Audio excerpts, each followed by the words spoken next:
$350,000, 3 decades of work, every corner cut, every vacation skipped, every overtime hour logged in a logistics warehouse in Columbus, Ohio. I had a plan. I had spreadsheets. I had read every expat forum online about retiring in Southeast Asia. I was prepared. And then I met a 26-year-old woman named Joy in Cebu, and within 18 months, every single retirement dream I had built was gone. Not because the Philippines was wrong, not because the cost of living calculations were off, because I fell in love with the idea of someone who did not exist. And by the time I understood that, there was nothing left to fall back on. I'm Bob. I'm 62 years old. I'm surviving on a $10 room and a Social Security check that barely covers food. If you're watching this because you're planning to retire here, or because you've already started talking to a younger woman who seems too good to be real, I need you to stay right here. Subscribe to this channel, because I'm going to tell you exactly, in specific detail, how a man with $350,000 and a solid plan ended up with nothing. And I'm going to tell you the parts of the story that nobody else talks about honestly. I want to start with the dream, because the dream was real. That's important to understand. The dream was not crazy. It was not delusional. It was the kind of dream that thousands of American men in their 60s are having right now, and many of them are living it out successfully. The mistake wasn't the dream. The mistake was in me. I had worked in logistics supervision for most of my adult life. Decent salary, solid 401k, disciplined savings. When I hit 60, I did the math. $350,000 in the bank, plus Social Security starting at 62. In Columbus, Ohio, that would let me retire modestly. In the Philippines, based on everything I'd researched, I could live like a different person entirely.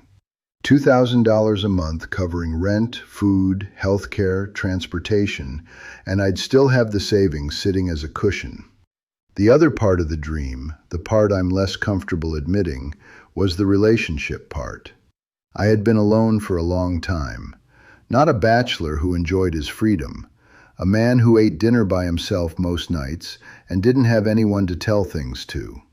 The expat forums were full of stories about American men who found genuine companionship in Southeast Asia, about a cultural difference in how women there related to older men, not with the impatience or indifference I was used to back home, but with warmth and attention and what seemed like genuine interest. I know how that sounds. I knew even then how it sounded. But when you've been invisible for a decade, warmth is not something you reason yourself out of wanting. I arrived in the Philippines in the summer.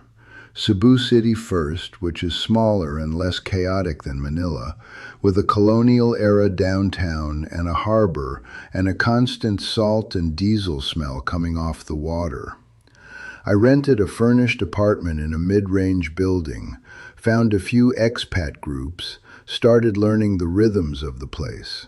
I genuinely loved it from the beginning, the food, the pace, the way people greeted you. I thought, yes, this is right.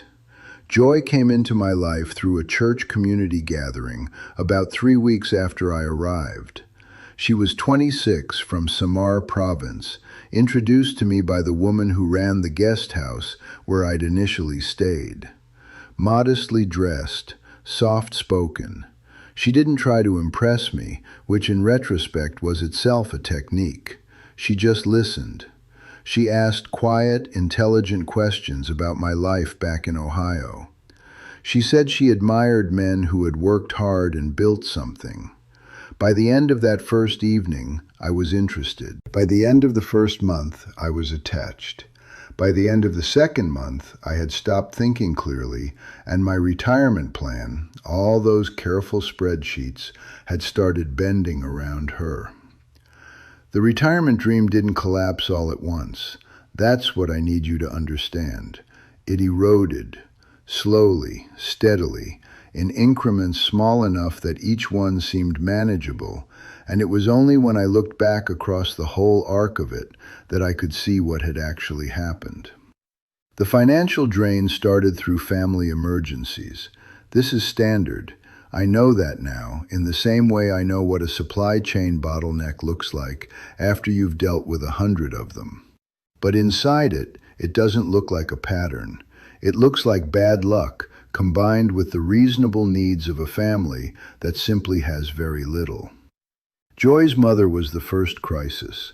Hospital visit, chest pains, 15,000 pesos needed before the doctors would begin treatment. About $270. I sent it immediately.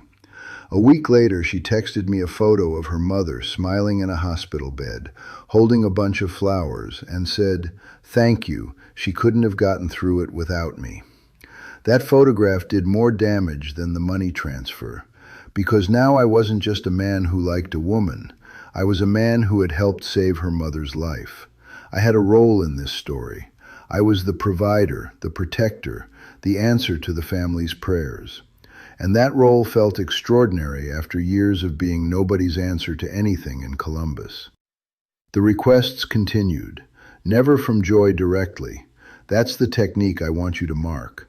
Always through a story, always framed as Joy's reluctant, apologetic disclosure of a crisis that was beyond her control. A carabao that got injured, the family's water buffalo which they needed for the rice fields, a roof that was failing in the province house with the rainy season coming, tuition fees for a younger sister that needed to be paid by Friday or she'd be turned away from school. Each amount was plausible. Each story had specific, verifiable seeming details. The name of the hospital, the vet's estimate in writing, the enrollment deadline. Details create credibility, and Joy was meticulous with details. In the first 6 months, I transferred somewhere in the range of $40,000. I didn't track it carefully, which was itself a catastrophic failure of the risk management instincts I'd spent a career developing. I didn't track it because tracking it would have required me to look at the total, and the total would have made me ask questions I didn't want to ask. The heart does this. It protects itself from information that threatens what it's attached to. My retirement plan, the careful $2,000 monthly budget, had already collapsed by month 4. I was spending 3 times that amount and telling myself it was temporary, that once the family stabilized, things would normalize. They never normalized. The emergencies are infinite when there is a financial incentive to produce them.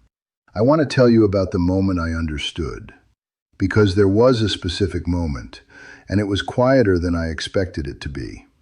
We had built the house by then, $60,000 in Samar province, on land that was legally in Joy's name, because that is the only legal option for a foreigner in the Philippines.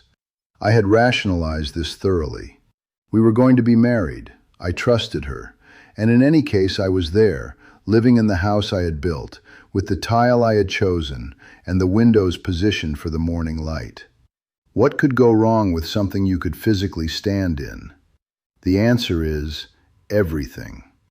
Everything can go wrong with something that is legally someone else's, no matter how real it feels to you. I had been noticing things for a while before I admitted them to myself. A second mobile phone that appeared and disappeared. Tagalog conversations she took into another room to finish. A man from the village, young, maybe mid-20s, who came around regularly with explanations that changed each time I asked about him. I did what men in denial do. I found reasons. He was a cousin. He was a neighbor helping with repairs. I was just paranoid. I was seeing threats that weren't there because I'd read too many negative stories on the expat forums. Then one afternoon I set up a small wireless camera, no bigger than a smoke detector. I installed it in the main room before I left for an errand in town, and I watched the feed on my phone from a coffee shop 20 minutes away. 45 minutes after I left the house, the man from the village was inside it. I had by that point enough Tagalog to follow the general shape of the conversation. Not every word, but enough. I sat in that coffee shop for 2 hours, long enough to understand that what I had built, The house, the relationship, the entire retirement life I had constructed around this woman was a careful and patient fiction that had been maintained for 18 months purely to extract what I had from me. I drove back. I packed one bag. I left without a word. The $60,000 house with the banana trees in the yard, I never went back to it. My retirement dream in the Philippines is not on pause. It is not recoverable. I need to say that clearly because I know how men think. I know because I thought the same way. I told myself for months after that I just needed to find the right situation, the right area, the right circumstances, and I could rebuild. I could not rebuild. $350,000 does not come back to a 62-year-old man who earns Social Security and nothing else. I'm in Manila now. Cheap room, a ceiling fan that barely moves the air. The noise of the street below. That is my retirement.